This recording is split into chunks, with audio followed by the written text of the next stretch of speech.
J'ai l'impression d'avoir manqué d'image de moi-même dans mon enfance. Enfin, de moi-même et de mes proches.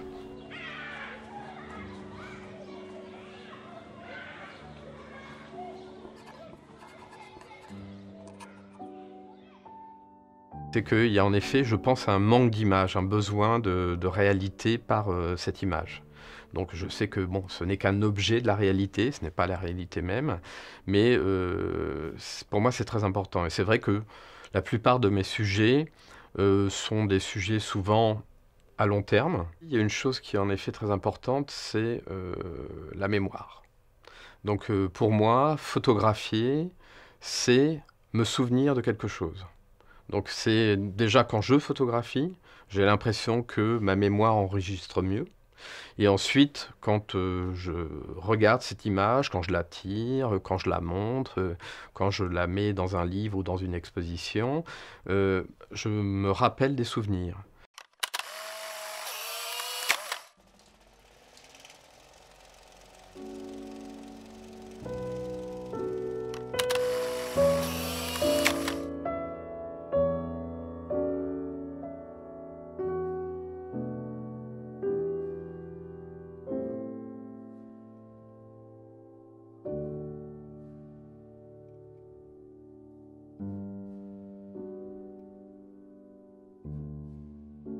Le Père-Lachaise a été le premier lieu qui m'a vraiment saisi. Donc j'ai continué pendant 10 ans, 15 ans à photographier le Père-Lachaise et je le photographie encore. Au départ en couleur, ensuite en noir et blanc, et puis ensuite est venu le Polaroid.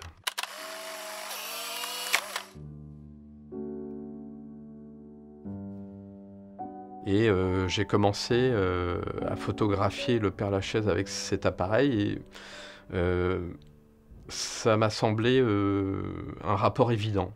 Le rapport entre l'apparition immédiate et la disparition de ces traces que je voyais au Père-Lachaise. Parce que au fur et à mesure que je photographiais des choses au Père-Lachaise, je les voyais disparaître. C'est-à-dire qu'un jour je venais, je photographiais un bouquet de fleurs. Le lendemain, il n'y était plus, ou il n'était plus dans l'état dans lequel je l'avais trouvé. Et pareil pour les objets.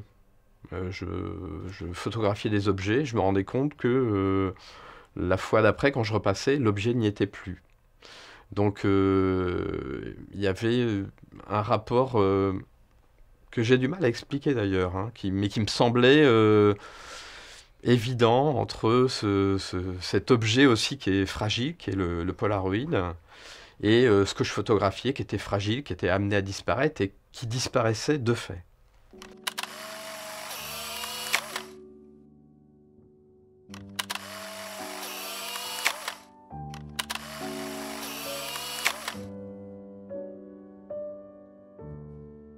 C'est une visée qui n'est pas réflexe pour le moment, mais c'est quelque chose qui peut se... C'est-à-dire, d'accord. C'est-à-dire qu'il y a il y a un décalage. Il y a un petit décalage. D'accord, ok. Donc il faut essayer une première fois, puis ensuite arriver à calculer un petit peu. Moi, c'est quand même bien centré. Hein. Plus on est près, plus ça décale. Mais okay. Après, ce qu'on va faire, c'est qu'on va sortir un viseur numérique. D'accord. Qu'on pourra rajouter par-dessus, qui là n'aura plus de décalage. Ok. Temps de développement? Noir et blanc 2 minutes, 2-3 minutes. D'accord. Couleur, donc oui, c'est d'accord, c'est pareil que avec mon FX. C'est exactement du film 600, sauf qu'il n'y a pas de pile à l'intérieur. D'accord, ok. Très bien. Eh ben, on va aller l'essayer. Là, il est déjà chargé en noir et blanc. D'accord. Du coup, c'est bien. Tu peux commencer à faire des photos tout de suite. D'accord. Tu veux essayer? Ouais.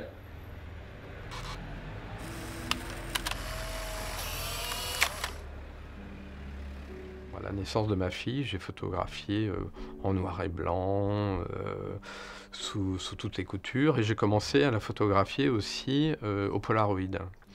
Et c'est surtout en grandissant qu'il m'a paru évident qu'il fallait que je le fasse au Polaroid. Il y avait cette impatience qu'elle avait de voir les images apparaître, et il y avait mon impatience à moi aussi de voir apparaître l'image de ma fille.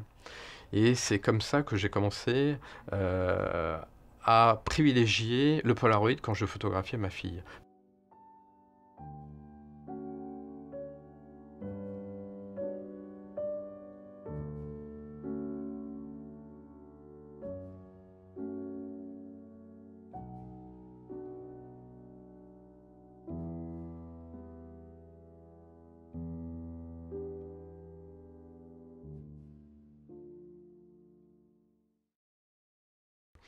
J'avais pas du tout l'idée que ce ferait un livre, que ce serait une exposition. Pour moi, c'était l'idée de conserver les moments que l'on passait ensemble, d'en conserver un souvenir.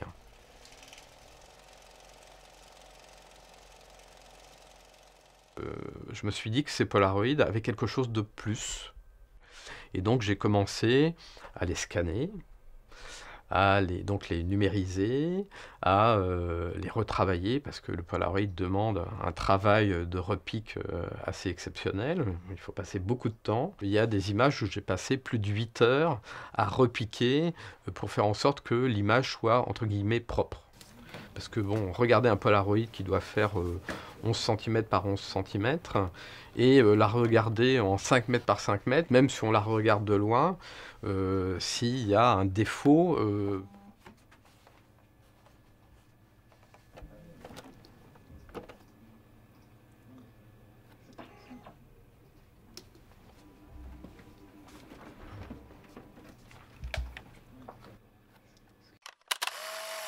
le choix du format, donc, des images Polaroid qui vont être exposées, ou même dans le livre, en fait, pour moi, c'est l'idée de raconter une histoire. Donc de ne pas raconter une histoire de manière, en mettant tout sur le même plan, mais au contraire de faire ressortir des choses. C'est un peu comme une mise en page, en fait.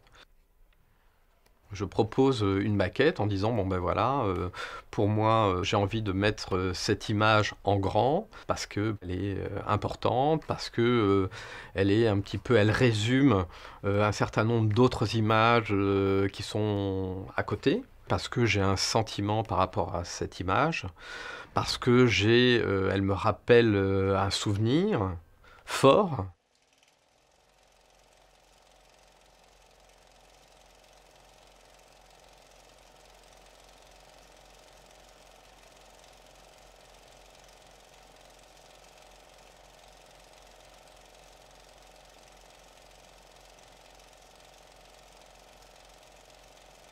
J'aime bien aussi travailler sur l'ordre dans lequel les images vont être vues.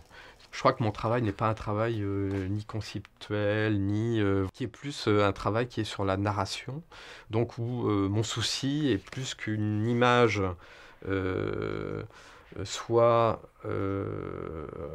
en regard d'une autre image et dise quelque chose, et qu'elles se répondent, plutôt que de dire bah, cette image elle a été prise tel jour, l'autre a été prise tel jour, et vous voyez bien, il y a un rapport entre ce jour-là et ce jour-là.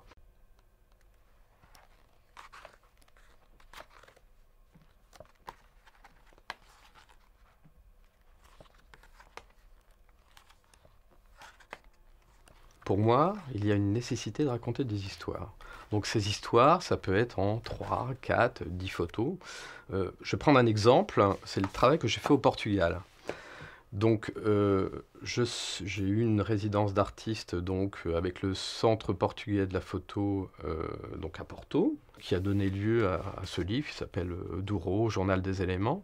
En fait, ce livre, le déroulé de ce livre, puisque je parlais du côté sériel et du côté cinématographique, notamment de ma première série, on peut le retrouver là, puisque en fait, c'est un journal. C'est-à-dire que la première photo, elle a été faite le premier jour, quand je suis arrivé sur mon lieu de résidence, donc au palais de Mateusz. Tous les jours qui ont suivi, je prenais des photos, et en fait dans le livre je gardais une photo parce que dans ma tête, lorsque je faisais ces images, j'avais déjà en tête de faire un journal, que telle image ce serait certainement celle que j'allais garder de ce jour-là, parce que bah, c'était pour moi une image forte.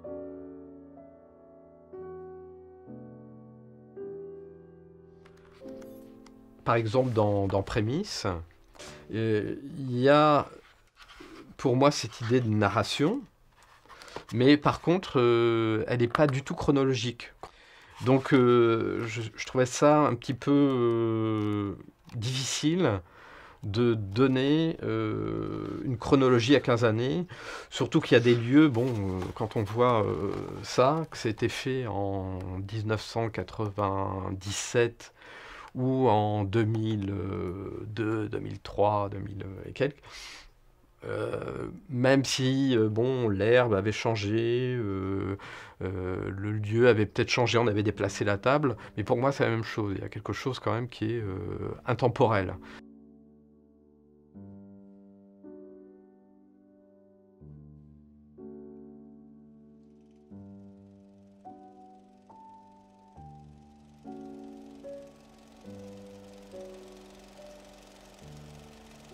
Quand je fais un travail photographique et donc quand je réalise un livre, il y a souvent un jeu de retrouver dans ce que je fais actuellement quelque chose que j'ai fait avant. Donc c'est par exemple dans le livre Prémices, c'est la photo de ma fille de dos avec ses longs cheveux. Bon, quand on la met à côté de celle de la couverture de Douro, il y a une évidence.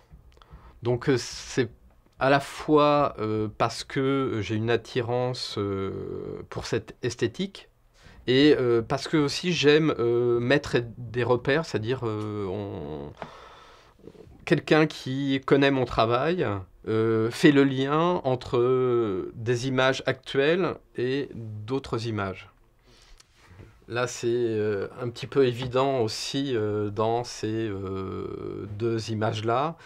Il y a cette idée du personnage qui est à la fois un personnage particulier qu'on va pouvoir découvrir, mais qui est aussi un personnage universel. C'est-à-dire que c'est moi, c'est ma fille, mais ça peut être quelqu'un d'autre.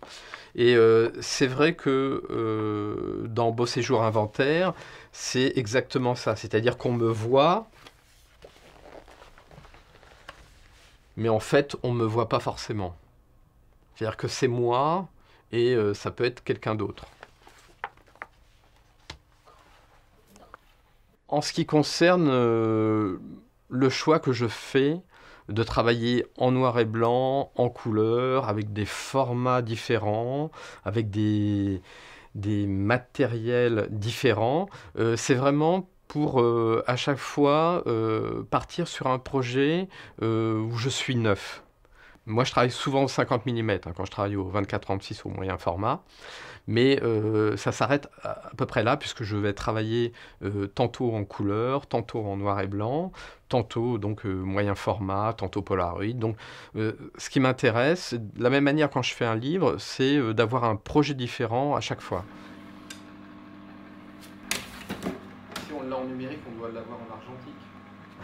Voilà.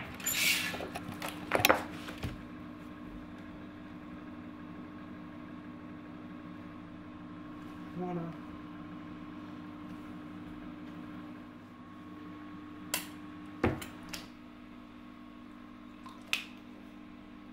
C'est un portrait de ta maman dessus? Oui. Beau Séjour Inventaire, c'est un travail en miroir par rapport à Prémices, qui est donc du Polaroid couleur. Et donc ce travail est un travail en noir et blanc qui est fait au moyen format et au 24-36. Donc je vais retravailler avec Guillaume Geneste, qu'on travaille ensemble depuis très longtemps.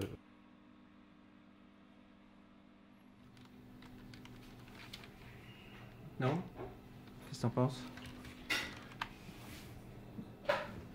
Après, il faut vite voir sur papier ce que ça donne, oui, parce que oui, c'est pas oui. l'écran, c'est pas une vérité en soi. En tout cas, c'est pas la finalité. C'est pas là où tu vas montrer tes images. Non, donc, non. Très bien. Là, on est sur l'extérieur, c'est une lumière naturelle? Ouais, c'est une lumière naturelle, mais une lumière naturelle très très atténuée. Donc voilà, normalement, fin c'est de journée, quoi. Non, c'est pas ça. C'est qu'en fait, on est dans un escalier qui monte et on a une Ouais. lumière qui est quand même assez loin. Donc elle est assez diffuse, quoi. Normalement, elle est je peux densifier assez un sombre, peu et densifiée, ouais. par la douceur, quoi. Ouais. Ok.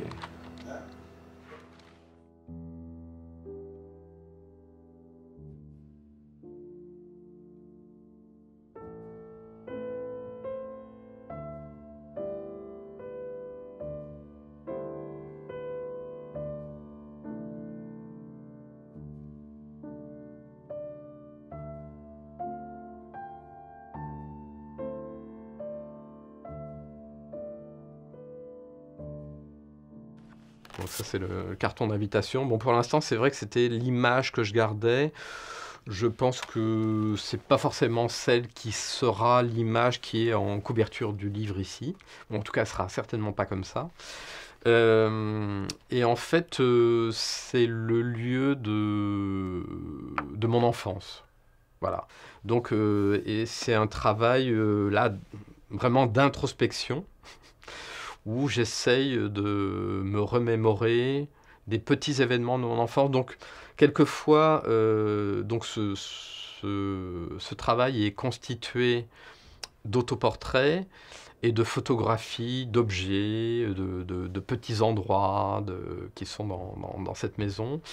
Et quelquefois, l'autoportrait n'est pas forcément la représentation de moi-même dans l'enfance, mais elle est quelquefois la représentation de mon père.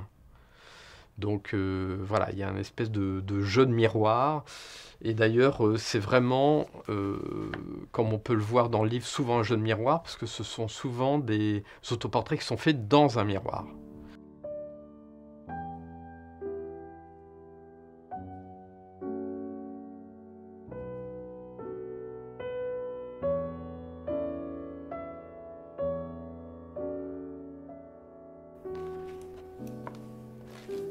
Celle-ci était toute seule. Ouais. Et en fait, j'aime bien aussi ce rapport entre les deux portraits, enfin l'autoportrait. Et ça, c'est une photographie que j'avais faite de mon père, donc qui était encadrée, qu'on voit simplement en reflet, là. À garder, enfin bon, c'est l'idée. Voilà, bon, ben ça, elle est là. Elle a simplement changé de place. C'est l'escalier. Ah si, ça a changé, lui. Oui, ça s'est inversé. C'est pareil. C'est mieux que ça, je pense. Ouais, bah voilà, c'est pour ça que je l'ai fait, je pense. Ah non. Non. Non, mais elle était toute seule, ouais. Oui, j'ai changé, en fait... Parce que je pense qu'au niveau du regard, c'est mieux, ça marche mieux sur la page de droite que sur la page de gauche. En plus, celle-ci n'est pas forcément utile. Ouais. Donc, ouais.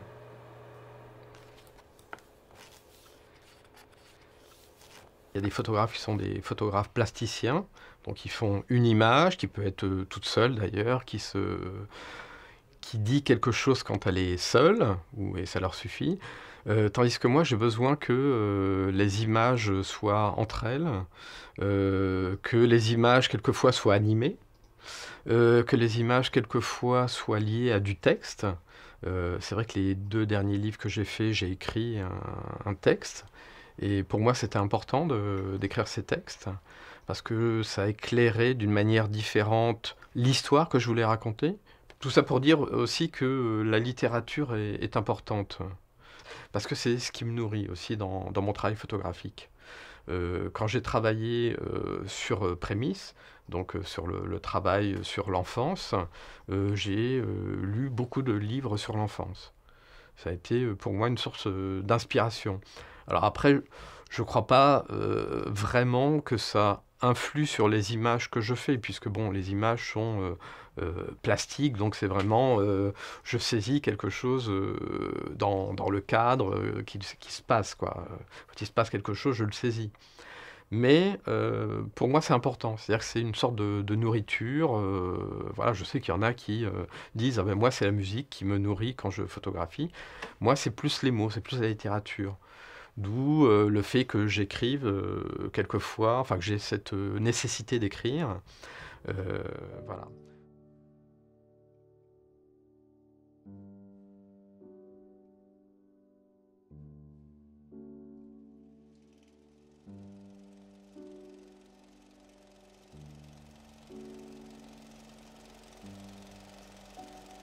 parallèlement aux photographies que je faisais de ma fille au Polaroid, j'ai également filmé en vidéo.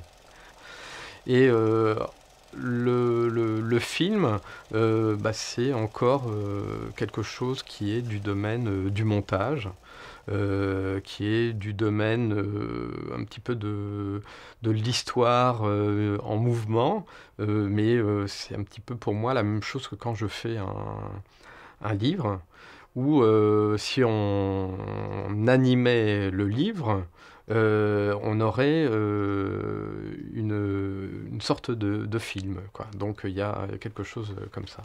Pour moi, ces boucles vidéo, c'est un petit peu des instants mnémoniques. C'est-à-dire que voilà, c'est des petits moments qui ont été marquants et je trouve qu'ils sont encore plus prégnants quand on les passe en boucle. Et donc il y a cette espèce de, comme on se rappelle quelque chose, un petit moment. C'est comme si on se souvenait d'un moment plus qu'un autre.